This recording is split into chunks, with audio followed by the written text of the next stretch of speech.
열째 해 열째 달 12째 날에 여호와의 말씀이 내게 임하여 이르시되, 인자야, 너는 애굽의 바로 왕과 온 애굽으로 얼굴을 향하고 예언하라. 너는 말하여 이르기를, 주 여호와께서 이같이 말씀하시되, 애굽의 바로 왕이여, 내가 너를 대적하노라. 너는 자기의 강들 가운데에 누운 큰 악어라. 스스로 이르기를, 나의 이 강은 내 것이라. 내가 나를 위하여 만들었다 하는도다. 내가 갈고리로 내 아가미를 꿰고 너의 강의 고기가 내 비늘에 붙게 하고 내 비늘에 붙은 강의 모든 고기와 함께 너를 너의 강들 가운데에서 끌어내고 너와 너의 강의 모든 고기를 들에 던지리니 네가 지면에 떨어지고 다시는 거두거나 모으지 못할 것은 내가 너를 들짐승과 공중의 새의 먹이로 주었습니다. 애굽의 모든 주민이 내가 여호와인 줄을 알리라. 애굽은 본래 이스라엘 족속에게 갈대 지팡이라. 그들이 너를 손으로 잡은즉 내가 부러져서 그들의 모든 어깨를 찢었고, 그들이 너를 의지한즉 내가 부러져서 그들의 모든 허리가 흔들리게 하였느니라. 그러므로 주 여호와께서 이같이 말씀하셨느니라. 내가 칼이 내게 임하게 하여 내게서 사람과 짐승을 끄는즉 애굽 땅이 사막과 황무지가 되리니 내가 여호와인 줄을 그들이 알리라. 내가 스스로 이르기를, 이 강은 내 것이라, 내가 만들었다 하도다. 그러므로 내가 너와 내 강들을 쳐서 애굽 땅 믹돌에서부터 수엔의 곧 구수 지경까지 황폐한 황무지 곧 사막이 되게 하리니 그 가운데로 사람의 발도 지나가지 아니하며 짐승의 발도 지나가지 아니하고 거주하는 사람이 없이 40년이 지날지라. 내가 애굽 땅을 황폐한 나라들 같이 황폐하게 하며 애굽 성읍도 사막이 된 나라들의 성읍같이 40년 동안 황폐하게 하고 애굽 사람들은 각국 가운데로 흩으며 여러 민족 가운데로 해치리라. 주 여호와께서 이같이 말씀하셨느니라. 40년 끝에 내가 만민 중에 흩은 애국 사람을 다시 모아내되 애굽에 사로잡힌 자들을 돌이켜 바드로스 땅 곧 그 고국 땅으로 돌아가게 할 것이라. 그들이 거기에서 미약한 나라가 되되 나라 가운데에 지극히 미약한 나라가 되어 다시는 나라들 위에 스스로 높이지 못하리니 내가 그들을 감하여 다시는 나라들을 다스리지 못하게 할 것임이라. 그들이 다시는 이스라엘 족속의 의지가 되지 못할 것이요 이스라엘 족속은 돌이켜 그들을 바라보지 아니하므로 그 죄악이 기억되지 아니하리니 내가 여호와인 줄을 그들이 알리라 하셨다 하라.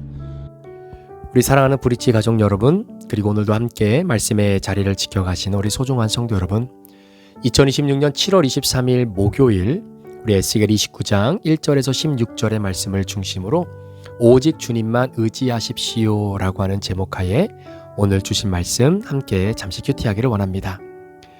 오늘 우리가 함께 다루게 될 에스겔 29장 1절부터 16절 이 말씀은 이제는 애굽에 대한 하나님의 심판을 기록하고 있습니다. 얼핏 보면 한 나라에 대한 심판의 이야기처럼 보이기는 하지만 그 안에는 오늘을 살아가는 우리에게도 매우 중요한 신앙의 원리가 담겨져 있습니다. 자, 그것이 무엇이냐면 오늘 여러분은 누구를 의지하며 살아가고 있습니까? 라고 하는 질문입니다. 자, 본문에서 하나님은 애굽의 바로를 향하여 이렇게 말씀하시죠. 내가 너를 대적하노라. 너 큰 악어야.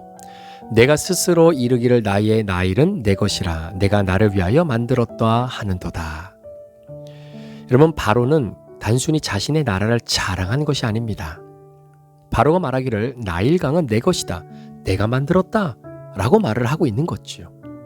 여러분, 애굽이라고 하는 나라에서의 나일강은 그저 하나의 강이 아니라 그들의 생명을 유지하게 하는 생명의 근원이 되었던 강입니다. 그래서 농업도 경제도 군사력도 모두 나일강을 중심으로 이루어질 수밖에 없는 겁니다.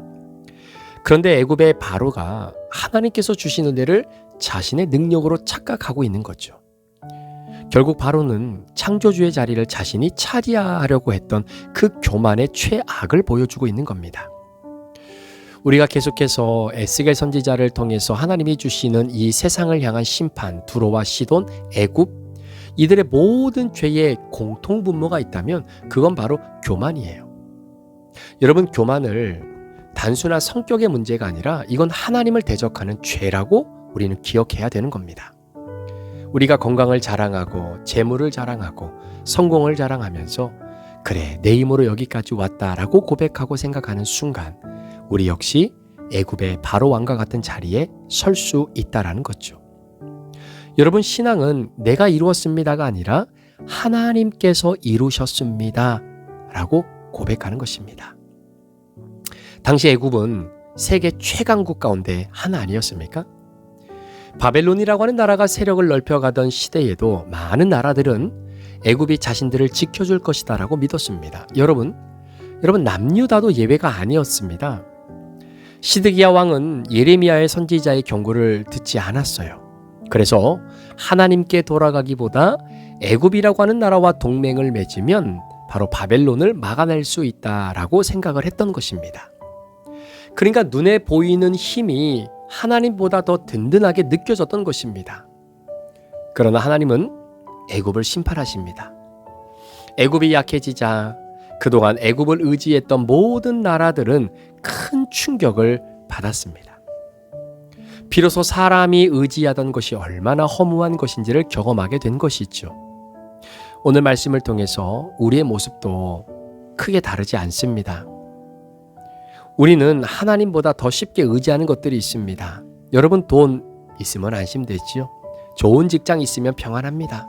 사람의 인맥이 든든하면 여러분 괜찮습니다. 건강하면 자신감도 생기죠. 물론 이런 모든 것들은 하나님께서 우리에게 주시는 선물이에요. 그것이 잘못됐다는 이야기는 아닙니다. 그러나 그것들이 하나님보다 더 크게 의지하고 하나님보다 더 크게 보여져서 그것들을 향한 나의 마음의 감동에 그리고 그 감정의 기폭이 심어지게 되는 순간 그것들은 우상으로 바뀌게 되는 거죠. 하나님은 우리가 그것을 붙잡고 살아가는 것을 그냥 두지 않으십니다. 왜냐하면 하나님은 저와 여러분의 마음을 너무나 잘 아시기 때문입니다. 자, 그런데 오늘 본문을 보니까 굉장히 놀라운 말씀이 하나 나옵니다. 여러분, 하나님은 애굽을 영원히 멸망시키지 않으신다는 거예요. 40년 후에 하나님의 심판으로 흩어졌던 애굽 백성들을 다시 모으시겠다는 겁니다.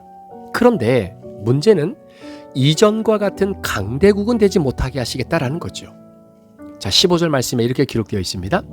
그 나라가 나라들 가운데 가장 미약하여 다시는 여러 나라 위에 스스로 높이지 못할 것이라. 왜 하나님께서 이렇게 하셨을까요? 자, 16절에 그 이유를 이렇게 설명합니다. 다시는 이스라엘 족속이 그들을 의지하지 아니하리니. 하나님의 목적은 단순히 애굽을 벌주시는 것이 아니었던 거지요. 하나님의 백성이 다시는 애굽을 의지하지 않도록 하시는 것이 하나님의 뜻이었습니다. 어떻게 보면 하나님이 굉장히 질투가 많으셔서 이렇게 애굽을 하나님이 사용하셨다라고 하는 개념보다는 하나님이 선택한 백성은 반드시 하나님만 의지해야 할 수밖에 없도록 하나님이 만들어 가시는 거죠. 그것이 어떻게 보면 하나님을 위한 것일 수도 있겠지만 궁극적으로는 하나님이 선택한 그 백성들이 온전한 하나님의 자녀로 살아가는 축복을 허락해 주시기 위한 하나님의 일하심의 한 방편이다라는 겁니다. 그래서 이 말씀을 보면 우리는 자연스럽게 하나님의 사랑을 발견하게 됩니다. 하나님은 우리가 잘못 의지하는 대상을 제거해 주시죠. 그리고 그것을 제거하심으로 우리를 괴롭게 하시는 것이 아닙니다. 우리의 참된 피난처가 하나님 한 분뿐임을 깨닫게 하시려고 하는 거예요. 때로는 하나님께서 우리의 계획을 무너뜨리시고 기대했던 사람을 떠나게 하시고 붙잡았던 것들을 흔들어 놓는 이유도 바로 여기 있는 겁니다. 우리가 하나님께 돌아오기를 원하시기 때문입니다. 오늘 하루도 믿음 안에서 살아가는 우리 성도 여러분, 우리의 삶에도 수많은 애굽이 있지 않습니까? 경제적인 안정, 또 자녀의 성공, 직장, 건강, 심지어 내가 가지고 있는 신앙의 경험조차도 우리는 내 안에 있는 또 다른 애굽의 나라일 수도 있습니다. 그런데 여러분, 이 모든 것은 변합니다. 강대국 애굽도 변했습니다. 바벨론도 무너졌습니다. 페르시아도 헬라도 로마 제국도 사라졌습니다. 그러나 하나님만은 영원히 변하지 않으십니다.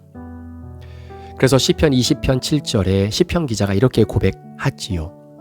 어떤 사람은 병거를, 어떤 사람은 말을 의지하나 우리는 여호와 우리 하나님의 이름을 자랑하리로다.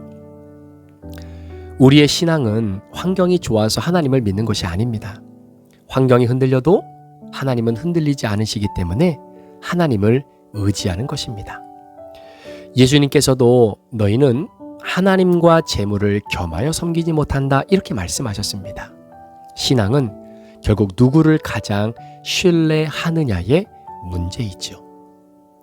우리 사랑하는 브릿지 가족 여러분, 그리고 오늘도 큐티의 자리를 지켜가시는 우리 소중한 성도 여러분, 애굽이라고 하는 당시 세상에서 가장 강한 나라, 그러나 하나님 앞에서는 한순간에 무너질 수 있는 존재였습니다. 반대로 하나님만 의지하는 사람은 세상 보기에는 약해 보여도 결코 무너지지 않습니다. 그래서 오늘 하나님께서 우리에게 주신 이 본문을 통해 던지는 메시지가 있다면 너는 누구를 의지하고 있느냐라는 거죠. 혹시 우리 마음속에 하나님보다 더 크게 의지하는 애굽은 없는지 우리 돌아보아야 합니다. 그것이 혹시 내 통장에 있는 재정 아닙니까? 사람입니까? 능력입니까? 아니면 경험입니까? 아니면 자녀의 확실한 성공에 대한 그러한 확고한 생각입니까? 아니면 미래에 대한 계획입니까? 끊임없이 떨어질 줄 모르고 올라가는 바로 그 주식입니까? 오늘 이 시간 다시 고백하기를 원합니다. 주님, 제가 의지할 분은 오직 하나님 한 분뿐입니다. 하나님만이 우리의 창조주시며 하나님만이 나의 구원자이시고 하나님만이 나와 우리들의 피난처이십니다. 세상의 모든 것은 변하지만 하나님은 절대로 변하지 않으십니다. 그러므로 어떤 상황에서도 하나님만 신뢰하며 살아갈 수 있는 저와 여러분 되시기를 예수 그리스도의 이름으로 간절히 축원합니다. 기도하시겠습니다. 세상은 다 변한다는 것을 알고 있으면서도 변할 수밖에 없는 그것을 지금 이 순간에 너무 필요해서 변하지 않는 그 신실하신 하나님을 붙잡기보단 오늘 당장 붙잡아서 나에게 당장 도움을 주고 내일 변해도 될 수 있다라고 생각하는 그것을 붙잡는 우리의 연약함이 있습니다. 영원히 변치 아니하시는 하나님의 은혜, 당신의 은총, 그리고 우리에게 베풀어 주시는 소중한 하나님의 능력을 다시 한번 붙잡는 우리 귀한 성도들 되게 하셔서 내 안에 있는 이 애굽의 바로 왕처럼 나일강을 내가 만들었고 내가 창조했다라고 하는 어리석은 이러한 모습이 우리 성도들의 삶 가운데 자리 잡지 않도록 성령님 도와주옵소서.